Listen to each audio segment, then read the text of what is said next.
Shout out po kay Vance Yalong, ang dati ko pong kasama sa With Us. Magche-change oil po tayo ng Aerox B1 at gear oil.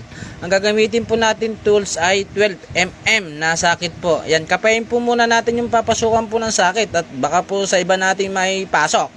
Kaya ang pagluwag po niya ay pakaliwa. Ang ating langis na tornilyo. Drain po natin ng maayos.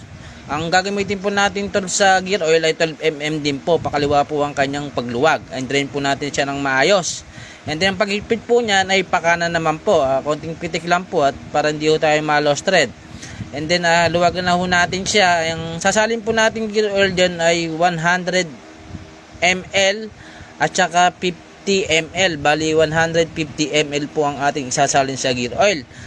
Nakasetup na po yan. Sinetup ko na po yan dalawang lalagyan na yan na 150 ml. Yung sa langis po ay guhitan po natin yung 1 liter na hanggang 900 ml po ang kanyang sukat. At luwag ang paghigpit naman po ng tornilyo sa ilalim ay pakanan po. Konting higpit lang po para wag ma-lost thread ang ating tornilyo. Ayan po at luwagan na ho natin at guhitan po natin yung langis para hindi ho tayo sumobra. Gamitan po natin ang imbudo para hindi po matapon yung langis. At higpitin na ho natin at reset na ho natin yung ating 000 para secure.